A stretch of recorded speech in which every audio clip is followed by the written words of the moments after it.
Acción. Buenas noches.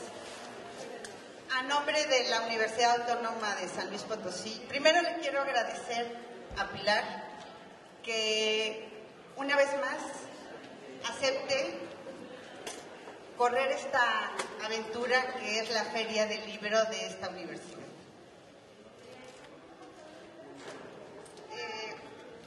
Primero, su frase favorita.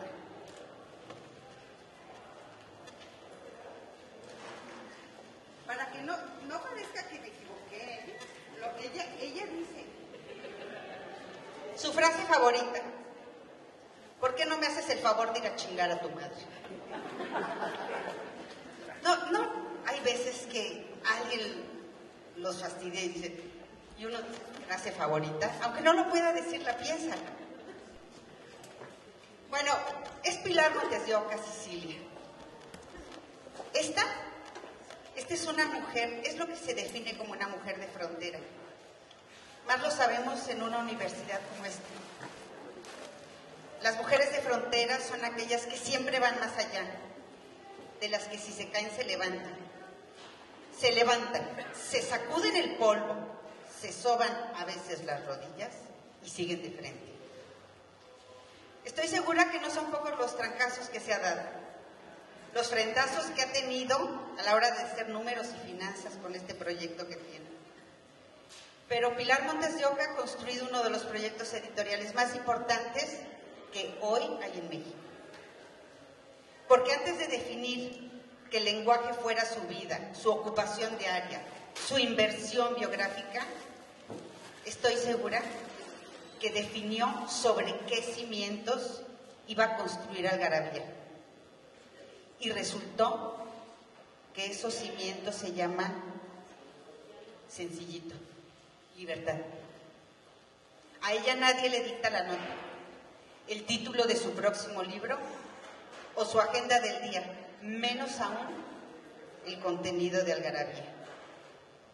Ella, Pilar Montes de Oca, hace honor a la frase de Margaret Thatcher: si quieres que se diga algo, pídeselo a un hombre.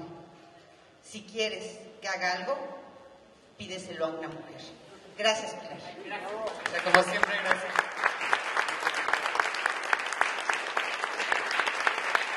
¿Cómo están? Muchas gracias por estar aquí, por tomarse el tiempo a este recinto precioso que es la feria. Yo le agradezco a Patricia Flores, como siempre, que nos haya invitado a toda la feria, a la organización de la feria, y que nos dejen presentar aquí otro proyecto más de Algarabía, que es De Pura Lengua, un libro que yo escribí, de la que soy autora, y donde de alguna manera se resumen o trato de llevar todas estas obsesiones que tengo con el lenguaje y todos estos años que llevo estudiando la lengua y tratando de hacer una inmersión en esto que nos hace humanos, porque si ustedes se ponen a pensar, pónganse a pensar, todos los seres humanos hablamos, todos los seres humanos, todos tenemos un lenguaje.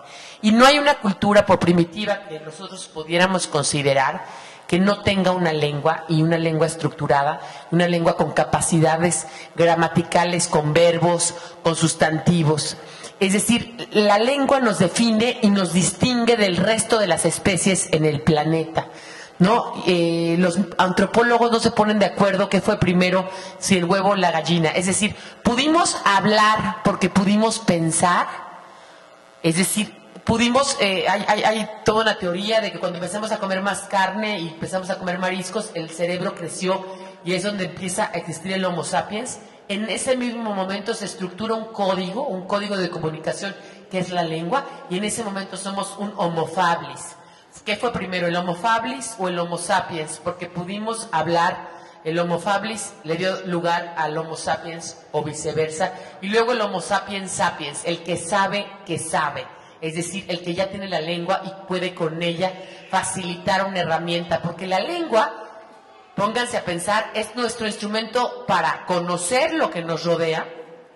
¿Cómo le puedes explicar a un niño qué es agua, no? Si no le dices la palabra agua, ¿no? El mundo que te rodea lo conoces a través del lenguaje, de la lengua, y además es nuestro instrumento para comunicarnos. No tenemos otro que la lengua. La lengua además es un instrumento súper, yo siempre digo que es un instrumento súper práctico y económico, porque con 26 fonemas, básicamente los que tiene el español en la mayoría de las lenguas, 26 fonemas, podemos explicar muchísimas cosas. Todo lo que estoy diciendo y todo lo que nos rodea, todos estos libros que ustedes ven afuera, ¿no? Están escritos con 26 fonemas. 26 fonemas que nos permiten explicar una realidad y un mundo aparte.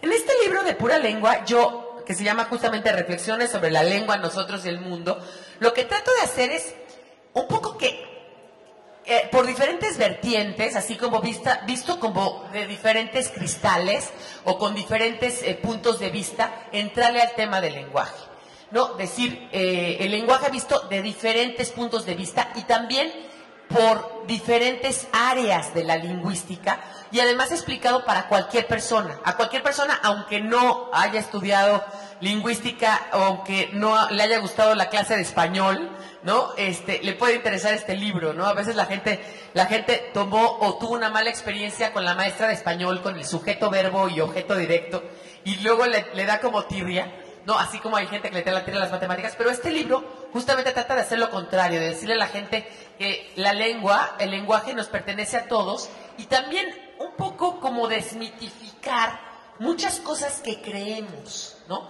Y me gustaría empezar por ahí, porque los mexicanos tenemos la idea, ¿no? No sé si nos hicieron saber en la secundaria o así, que los diccionarios los hacen los españoles, ¿no? Entonces, pues buscan el diccionario de la Real Academia Española, y si lo tienen de la Real Academia Española, pues entonces está bien dicho o está mal dicho. Cuando es muy absurdo, y piensen les voy a dar números. El español es la segunda lengua más hablada del mundo hoy en día. Primero está el chino, 1.200 millones de personas que hablan chino, bueno, no todas, pero hay diferentes dialectos, pero hablemos de unas 750 millones que hablan chino mandarín. Después estamos hablando de 440 millones más o menos de hablantes de español, que son hablantes nativos de español. Ya le ganamos al inglés en hablantes nativos, ¿sí? O sea, es decir, nuestra lengua materna es el español. Y después está el inglés, en tercer lugar, y el inglés nos gana como segunda lengua. Sigue siendo la lengua franca del mundo, la lengua donde se hablan muchas cosas, y ahorita vamos a volver al inglés. Pero como hablantes de español, los mexicanos somos más de la cuarta parte. Somos 120 millones. Eso quiere decir que somos más de la cuarta parte de hablantes de español. Y que, pues, de alguna manera tenemos derecho de mayoría. No tenemos el dinero que tienen los españoles para hacer su diccionario. Entonces los diccionarios los hacen los españoles y dictan sus propias leyes y sus propias maneras. Entonces, por ejemplo, en el diccionario de la Real Academia Española, fútbol y béisbol y vídeo se acentúan porque ellos dicen fútbol, béisbol y vídeo. Bueno, ni siquiera dicen fútbol, dicen fútbol o así, ¿no? Entonces, nosotros decimos fútbol, béisbol y video, por lo tanto no tenemos por qué acentuar esa palabra. Entonces, no nos podemos bajar en un diccionario que no tiene que ver con nuestra realidad. Un poco lo que decía ahorita Patricia, de que mi frase favorita es, hágame usted el favor de ir a chingar a su madre. La gente se ríe cuando dice esas cosas, pero es que el chingonario un poco lo que hace es eso, un diccionario que habla de una realidad que nos compete a todos, porque todos hemos sido mandados a la chingada alguna vez, o alguna vez hemos mandado a chingar a alguien a su madre, ¿no? O por lo menos lo hemos oído, o hemos oído la palabra chingar, chingaquedito, chinga madre, con una chingada, etcétera. Entonces, el chingonario es un long seller, se sigue vendiendo, porque es una manera de que el mexicano se encuentre con su realidad. No habla un libro, como en el caso de la Real Academia Española, y vea que la mayoría de las palabras están muertas, es un cementerio de palabras. Entonces, un poco lo que hago ahí es desmitificar, darnos cuenta además que la Real Academia Española nace en el siglo XVIII, ¿no? Con el Marqués de Villena, en una época donde se quería pulir, fijar y dar esplendor. Y de ahí me voy a un tema que es absurdo, porque lo que les digo es, hay un tema aquí, un artículo completo, porque el libro está compuesto por artículos, son muchos artículos muy pequeños, es muy fácil de leer, como de recorrer los temas, ¿no? Y el artículo al que me refiero es el del cambio lingüístico, ¿no? Y yo siempre reparo en él, porque todo el que no entienda que la lengua está cambiando todos los días y que la lengua es el reflejo de la cultura. Sí, la lengua es nuestra identificación, la lengua nos revela. La lengua, cuando tú hablas, yo siempre les digo a mis alumnos que te puedes comprar poner una Mont Blanc, comprarte un Rolex, a traer un Mercedes-Benz y ponerte un traje de Armani, pero que a la hora de hablar te traiciona el barrio, ¿no? Porque a final de cuentas, cuando hablas, se detecta de dónde eres, ¿no? ¿Cuántos años tienes? ¿No? ¿De qué nivel socioeconómico eres o sociocultural? ¿Qué leíste? ¿Qué no leíste? ¿No? ¿Qué onda? ¿Cómo hablan tus papás? ¿Y de dónde eres? ¿No? O sea, no solamente se ve tu lengua, sino la de tus padres, de dónde vienes, de qué colonia naciste, muchísimas cosas, ¿no? O sea, ustedes me están oyendo ahorita con un acento chilango que evidentemente tengo, y yo a ustedes los oigo a oír con un acento potosino que ustedes no se oyen, porque además la lengua va cambiando en tres vertientes. Cambia de acuerdo al área geográfica, ¿no? Le decía yo a Patricia que a mí la primera vez que llegué aquí, que me decía una amiga, oye, gacha, ¿qué pasó, gacha? ¿No? Yo dije, oye, pero ¿por qué me trata tan mal? O sea, pues yo qué le hice a esta mujer, ¿no? Ay, gacha, no te dejas ver, Pili, qué gacha. Y yo decía, pero yo... Y yo luego entendí que aquí el gacha es como, ¿no? Como cualquier cosa, ¿no? O sea, como en México, güey, ¿qué onda, güey? No manches. Y entonces eso también cambia, también de acuerdo a la generación, porque en México, si yo a mi papá le digo, ¿qué onda, güey? Mi papá me rompe la cara de un manotazo, ¿no? Pero a una amiga le digo todo el tiempo, güey, o sea, la güeyeo todo el tiempo, ¿no? Entonces, eso es como algo que pasa en el cambio geográfico, ¿no? Porque la lengua no se va a hablar igual aquí que allá. Hablábamos del ocupo, ¿no? En Guadalajara ocupan el ocupo, ¿no? Y el ocupo sustituye al necesito. Entonces, de pronto te dicen, ¿y usted le pega a sus hijos? Solo cuando se ocupa. No. Entonces, es todo el ocupo es todo un universo aparte, ¿no? Y también geográficamente hay muchos cambios. Yo siempre cuento una anécdota que le pasó a un amigo mío que vivía con un cuate argentino en MIT. Entonces, en Boston hace muchísimo frío, eran roomies, una palabra nueva, eran compañeros de cuarto, y llegan ahí y no había nada en el refri, y el argentino dice, en la heladera no había nada, y entonces dice, che, vamos a comprar algo, que no sé qué, sí, y entonces dice el mexicano, sí, ahorita, el mexicano sigue en shorts, y el cuate se pone la chamarra, el abrigo, el no sé qué, y le dice, che, ¿no íbamos a ir a comprar algo? Le dice, te dije ahorita, no titita, ¿no? O sea, la diferencia entre la ahorita y el ahorititita puede ser, pero bueno, enorme, ¿no? Y esas capacidades que tenemos los mexicanos de ir como cambiando las cosas, de ir creando. Por ejemplo, somos los únicos, el único dialecto del español que a un adverbio, o sea, generalmente un diminutivo va a un sustantivo, ¿no? Taza, tacita, botella, botellita. Bueno, pues nosotros a los adverbios los hacemos diminutivo. Sí, ahí despuesito de la tienda, despuesito del Oxxo, ¿no? Llegandito me hablas, ¿no? Siéntate aquí asito, ¿no? Se fue despacito, ¿no? Todas esas cosas que le ponemos y que es como si en inglés le pusieran, haz cuenta como... Imagínate decir happily, happy lily, little happily, ¿no? O sea, no puedes diminutivizar un adverbio en inglés, es como absurdo. Y nosotros lo hacemos todo el tiempo y nos entendemos perfecto, ¿no? Porque te dices lueguito, ahí lueguito, ¿no? O luego, luego. Cuando ya repites el luego, es mucho más rapidito que luego, ¿no? Luego, luego, ya luego, luego, ¿no? O sea, ahí está. Entonces, esa característica de la lengua es diferente aquí que allá, es diferente en México que en San Luis Potosí, que en, ¿no? O sea, en cada lugar es diferente y en cada lugar cambia, ¿no? Esa forma de entender el mundo que nos rodea. Por otra parte, está también ese cambio generacional que a todos nos pasó cuando nos pusieron a leer el Mío Cid en la secundaria y no entendíamos nada y teníamos que leerlo en 2 columnas y a veces teníamos que ver cuál era el español antiguo para entender, ¿no? Minaya se ciñó espada y no entendíamos los hoyos, ¿no? Y eran los ojos y así, porque la lengua va cambiando en el tiempo y esto pasa todo el tiempo, ¿no? Nos oímos a nosotros mismos diciendo palabras. Yo, ya mi generación, me oigo de pronto como mi mamá, me oigo a mí misma y digo, yo ya soy mi mamá, yo ya digo cosas que mi mamá decía, que yo antes no decía, ¿no? Entonces de pronto te oyes diciendo dichos que decía la abuelita, ¿no? Mi abuelita decía un dicho que dice, donde te colocas te quedas, y yo misma ya todo el tiempo les digo, no, bueno, es que donde te colocas te quedas, hijita. Entonces ya tú misma dices, no, pues ya estoy añosa, ¿no? Porque yo ya digo los dichos, ¿no? Y es una forma que lo vas generando, y las otras generaciones se dan cuenta que no es lo mismo, ¿no? El otro día yo le decía a mi hijo, oye, mijito, ponte goma en el pelo. Y me dijo, ¿goma? ¿Ma? Es gel, o sea, ¿cómo goma? No, o sea, nada que ver, ya no se usa esa palabra, ¿no? Y otro día una prima mía le dijo a las niñas, oigan, ¿van a ir a la disco? Disco, o sea, es el antro, hace años que es el antro, ¿no?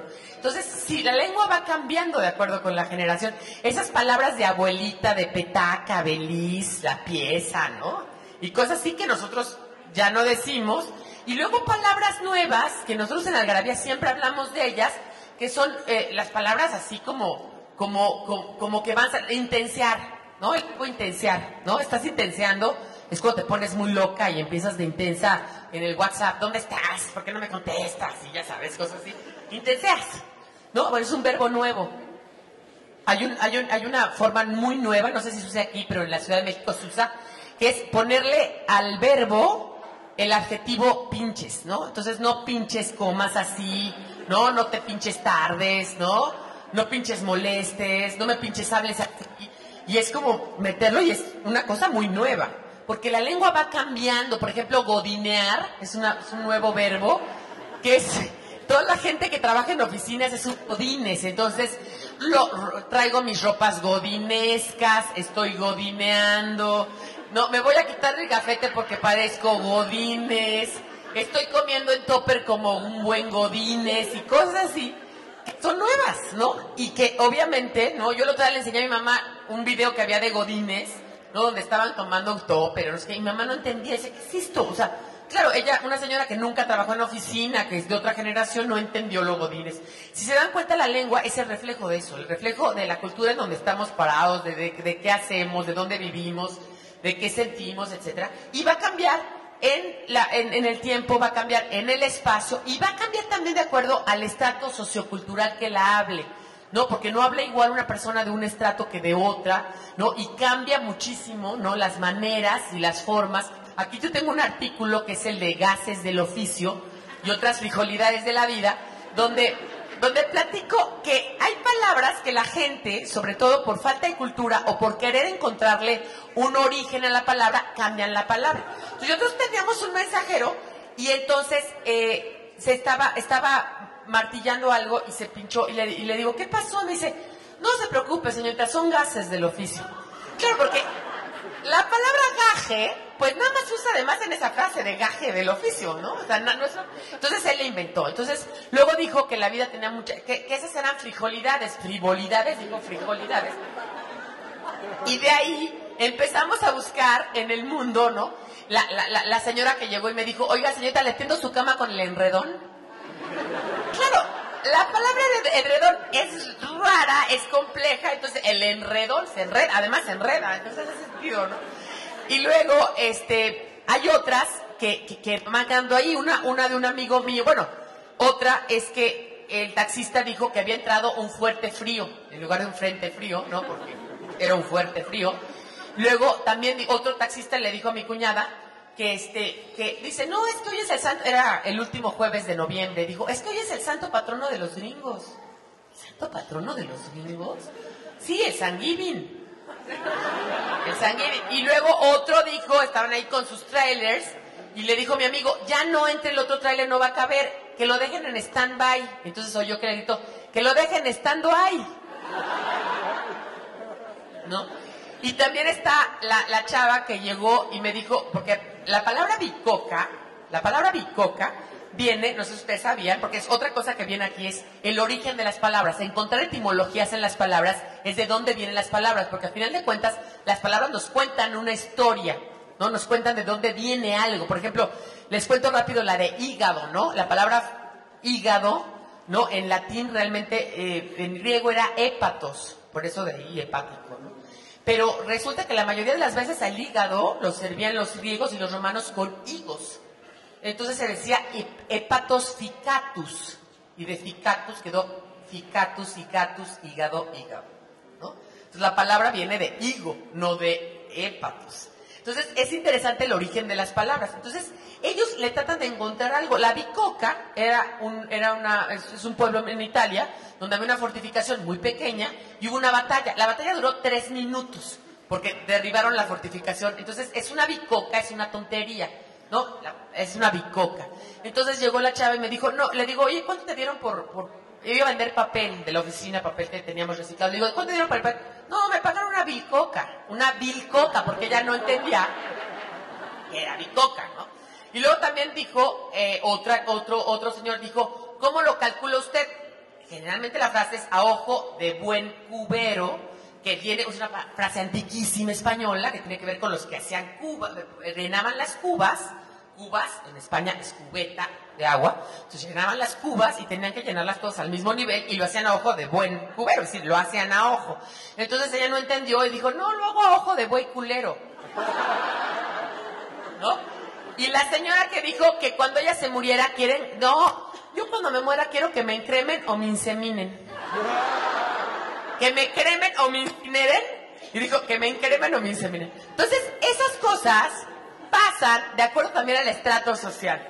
Aquí también hablo de esto y hay un artículo completo de los gases del oficio y de esas formas que van cambiando, ¿no? De acuerdo al estrato. Y otra cosa que viene en el libro que yo creo que vale la pena mencionar es el habla de usted o de tú, que es algo interesante porque es algo que ha cambiado, ¿no? Ha cambiado porque normalmente el usted era una forma que se usaba en el siglo XVI, empezó a usarse. Muy pocas lenguas lo tienen, déjenme contarles. Hay muy pocas lenguas en el mundo que tengan una persona que se llama la persona de respeto, la segunda persona de respeto, que si se dan cuenta, toma la conjugación de la tercera persona, ¿no? Porque cuando tú dices usted, estás tomando la conjugación de él o de ella, o de ellos, ¿no? De hecho, en España es muy chistoso, porque si en España tú les dices ustedes, piensan que le estás hablando de usted. Entonces, ok, ustedes vengan. No, háblanos de vosotros, o sea, háblanos de vosotros, dinos vosotros. Ellos usan el vosotros, para ellos es normal, como más cercanito el vosotros, ¿no? Iréis, o sea, esas formas que usan ellos, que nosotros lo sentimos como de... Yo me acuerdo de Rambal cuando hacía de Cristo, decía, vosotros y ustedes creéis, hermanos, ¿no? O sea, nosotros no lo sentimos como algo muy común, y para ellos es de todos los días. Bueno, pues el usted viene de vuestra merced. Justamente se usaba en el siglo XVI como una persona de respeto. Y era vuestra eminencia, o su eminencia, o su santidad, como se le dice al Papa, ¿no? O su majestad. Y siempre se hablaba en tercera persona. Y de ahí pasó a vuestra merced y a usted. Pero hoy en día ha cambiado. Yo aquí hago un estudio porque muchos de estos artículos están basados en estudios digamos, que se han publicado o de estudios que se han hecho.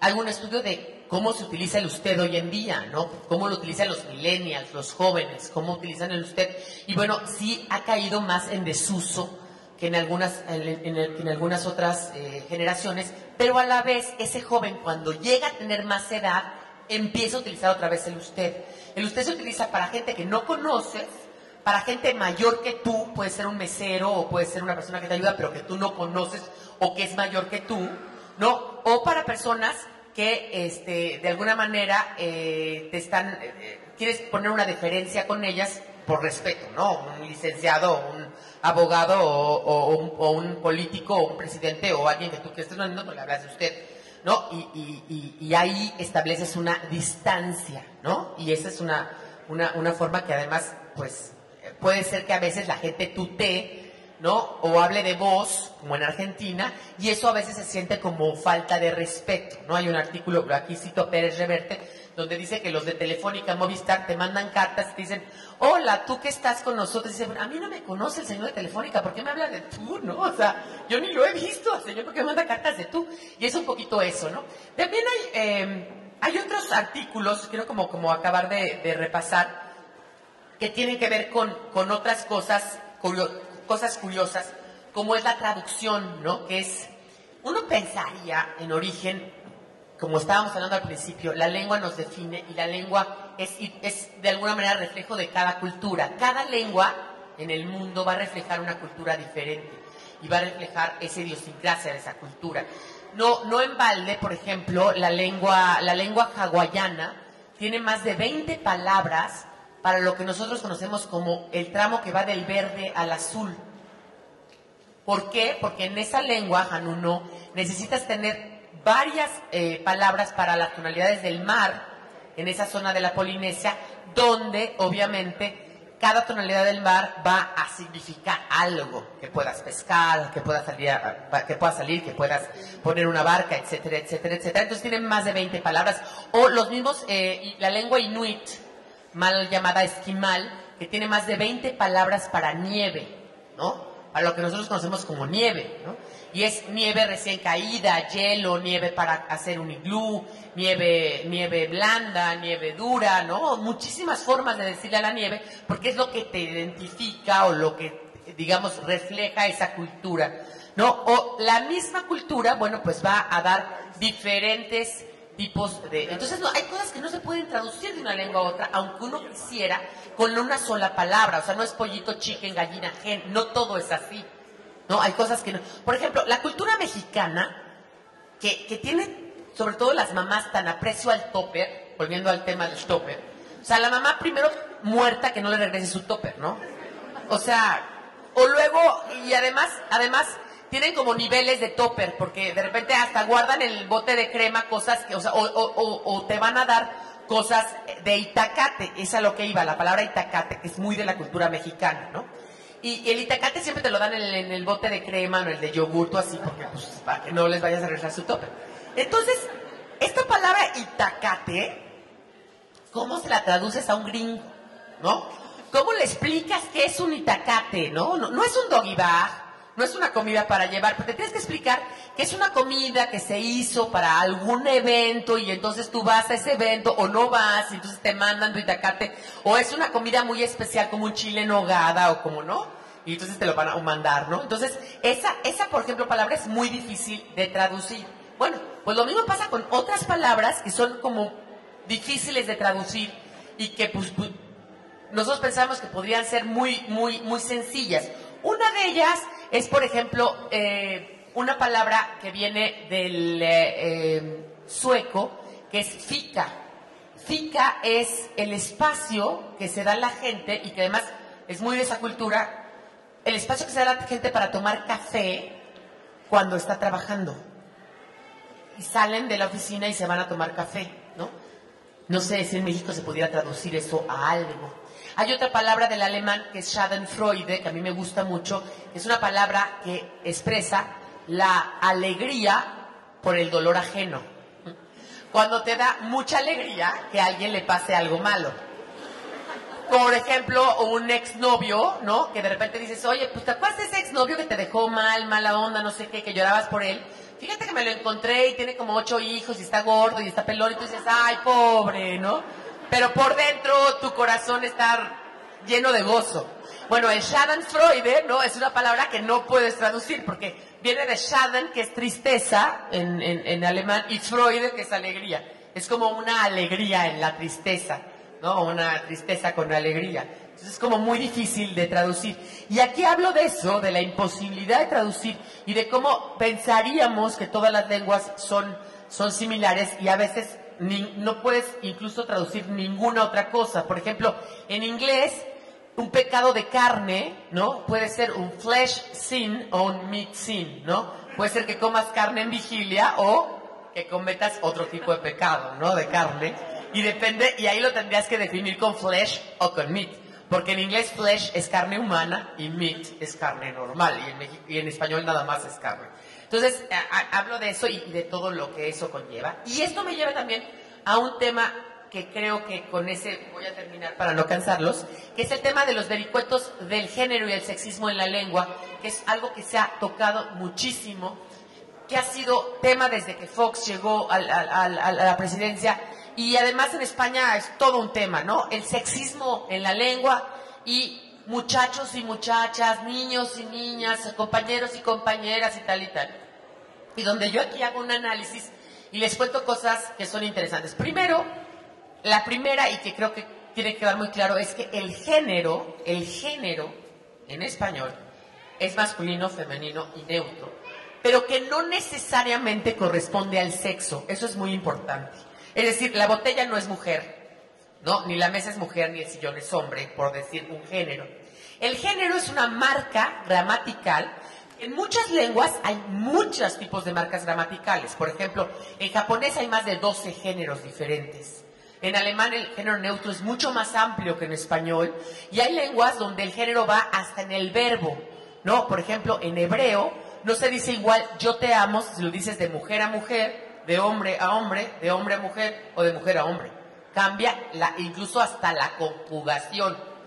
O en sueco, por ejemplo, cuando dices hija, dices dotter. Cuando dices son, dices, estás hablando de hijo, pero también lo pasas hacia el nieto. Son es el hijo de tu hijo, son dotter es el hijo de tu hija, dotterson es la hija de tu hijo, y son dotter es la hija de tu hijo. Entonces se convierte en toda una maraña de género que tiene que ver con las leyes que hay en esa lengua. Entonces, el sexismo en la lengua no está en decir ciudadanos y ciudadanas, porque en español el género masculino equivale es el género no marcado, es decir, es el género que incluye todos. Yo les digo, gracias a ustedes por estar aquí, a todos ustedes, no tengo que decir a todos y todas, porque ya todos incluye mujeres y hombres. Y ahí no está el sexismo. El sexismo está en otras cosas, por ejemplo, en decir, calladita te ves más bonita, pinche vieja, ¿no? Que es muy común, ¿no? De verdad, o sea, que se dicen mucho, ¿no? Mujeres juntas ni disjuntas, pinches viejas todas son iguales, y cosas así que marcan, cuando hablo de sexismo, marcan al sexo, y obviamente le dan ciertas características, ¿no? Abismales. Entonces, cuando estudiamos esto, cuando hago el estudio, me doy cuenta que la mayor parte de las veces, las personas que dicen pinche vieja, o calladita te ves más bonita, o así, son mujeres. 75-25. O sea, las mujeres son más propensas a hablar mal de otras mujeres que los hombres a hablar mal de las mujeres. No quiere decir que los hombres no lo hagan, pero las mujeres también. Entonces se genera un sexismo que realmente no debería de existir. Y lo que yo pongo aquí es, como la lengua es reflejo de la realidad, y si la realidad es sexista, pues la lengua también va a ser sexista. Si en la realidad lo platicamos con Patricia, si en la realidad hay discriminación, hay historias, hay cosas que no se han logrado como género, porque aparte ahí hay otro tema más. El género también se entiende como toda la parte social del sexo, ¿no? Entonces, si no se ha logrado todo eso, entonces obviamente la lengua lo va a reflejar, ¿no? De hecho, en la época de Sor Juana decían, mujer que sabe latín, ni encuentra marido, ni tiene buen fin, ¿no? O sea, ya una mujer que era letrada, pues ya no tenía oportunidad de casarse ni de ser una buena vida. Entonces eso también habla de sexismo, y en diferentes épocas de la vida ha ido cambiando y se han ido dando otro tipo de cosas. Por ejemplo, términos como feminicidio, ¿no? Que no es un homicidio. O sea, si a una viejita entran y la matan unos ladrones, no es un feminicidio. Es un feminicidio si implica una parte sexual, si hay una violación, no, ese es un feminicidio porque tiene una carga semántica que tiene que ver justamente con algo social, y también está marcado aquí en este artículo, y tiene mucho que ver con eso, ¿no? Y bueno, también hablamos de cosas más, digamos, lingüísticas, como los universales. Como les decía, todas las lenguas del mundo se llaman los universales lingüísticos, y todas las lenguas del mundo tienen verbos, todas las lenguas del mundo tienen sustantivos, porque todas las lenguas del mundo tienen que hablar de acciones, ¿no? De cosas que pasan, y todas las lenguas del mundo tienen que hablar de cosas, de objetos, de cosas más, de entidades más claras. Y entonces, bueno, pues también. Y de aquí me voy a un tema que también ha estado muy denostado por la Real Academia, que es los préstamos lingüísticos, ¿no? Yo me acuerdo que cuando empecé yo a estudiar esto, empezaban, no, es que eso es un barbarismo, esto es un anglicismo, esto es una palabra que no deberíamos de usar. ¿Por qué usar esa palabra? Que es una palabra que viene del inglés, etcétera. Y bueno, aquí hago una referencia volviendo a la Real Academia Española, donde pues las entradas al diccionario de la Real Academia Española son 170,000, mientras que al diccionario de Oxford son 800,000 entradas. Eso estamos hablando de más de 4 veces más entradas en el diccionario, más palabras en el inglés que en el español. No necesariamente es porque el inglés sea una lengua más rica que el español. No lo es. De ninguna manera lo es. Pero sí es cierto que el inglés incorpora en su diccionario mucho más palabras que es decir, son más expeditos y más prontos en incorporar esas palabras, y entonces obviamente se genera una lengua más rica. El inglés, por ejemplo, tiene tal cantidad de palabras porque ha tomado muchísimos préstamos lingüísticos y no tienen empacho en tomarlos, o sea, no se angustian por decir Schadenfreude aunque sea en alemán, o por decir mañana aunque sea en español, ¿no? O adiós aunque sea en español, incorporarlo a su lengua, y así lo utilizan de todas las palabras de todas las lenguas del mundo. Si se dan cuenta, todos hablamos todo el tiempo con préstamos lingüísticos, porque si no seguiríamos hablando latín, ¿no? Vamos evolucionando y la lengua va cambiando y vamos cambiando con préstamos lingüísticos. Y si te vuelves a buscar las palabras, cuando yo digo algarabía, almena, alacena, alhambra, aljibe, estoy hablando en árabe, ¿no? Cuando digo aguacate, tomate, escuincle, chocoso, chichi, estoy hablando en náhuatl, ¿no? Cuando digo tacuche, timbiriche, guarache, estoy hablando en purépecha, ¿no? Entonces, al final del camino siempre estamos hablando en otra lengua. Cuando digo escáner, club, forward, Twitter, Facebook, estoy hablando en inglés, ¿no? Entonces, es un hecho, ¿no? De hecho, ahorita me acordé de esto del Facebook, que hay una anécdota de una chava que llegó a la Ibero, que es una universidad privada en México, y llegó y le dijo al bibliotecario, oiga, es que no encontré el Popol Vuh. Me dijeron que tenía que leer un libro que se llama el Popol Vuh. Estaba acostumbrada a hablar de Facebook, que dijo, pues el Popol Vuh. Bueno, entonces eso pasa, ¿no? O sea, las palabras, las lenguas crecen y se expanden cuando tienen préstamos lingüísticos.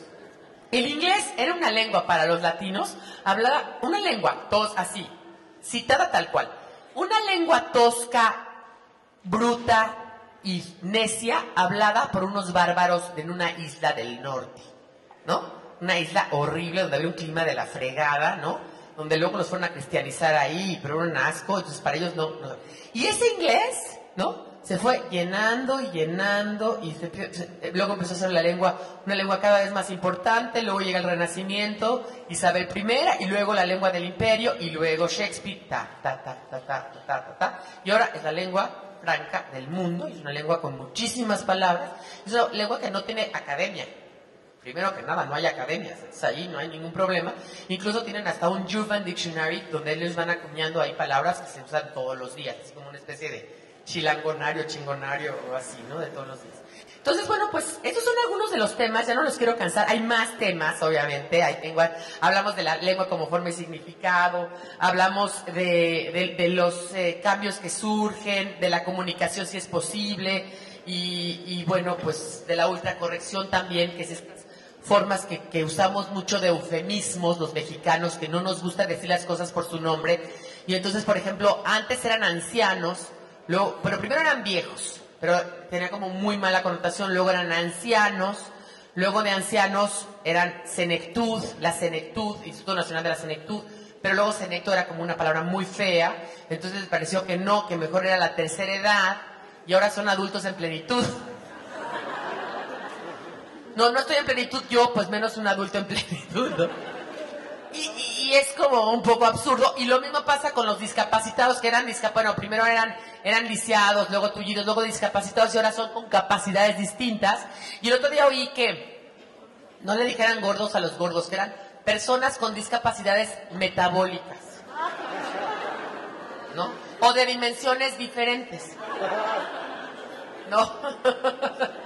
Entonces, bueno, pues realmente es un libro que creo que pueden disfrutar, que tiene muchas vertientes, que tiene muchas facetas, que tiene muchas vetas, y que pues creo que puede ser un libro que a todos de alguna manera les diga algo o les hable de algo, y tiene ese tono de algarabía porque aparte pues muchos de esos artículos fueron publicados en alguna algarabía, algunos son inéditos, pero tiene ese tono de algarabía que te lo lees de un centón cada artículo, y eso está padre. Muchas gracias.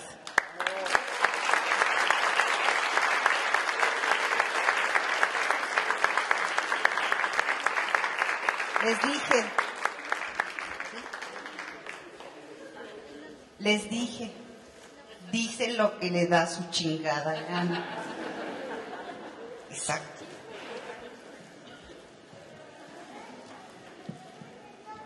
Esto siempre es un problema porque uno agarra el micrófono de un lado y entonces abres con la otra y entonces luego cómo le cambias la hoja, si son 2 hojas ya se amola. Bueno, pues de parte del arquitecto Manuel Fermín Villarrubio le entregamos este reconocimiento a María del Pilar Montes de Oca por su importante labor en el mundo de la lengua y visión de la gramática actual plasmada en su libro De pura lengua, reflexiones sobre la lengua, nosotros y el mundo, aquí en la 41 Feria Nacional del Libro. Gracias, Pilar.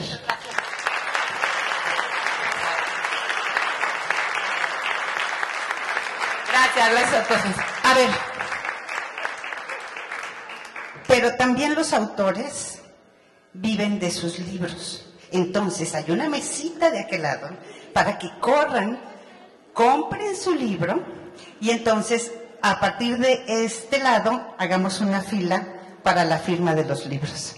Eso es la industria editorial. Si alguien escribe, hay que comprar los libros, hay que venderlos y eso es lo que hace sentido a una feria como esta. Muchas gracias, buenas noches. Gracias, Patricia.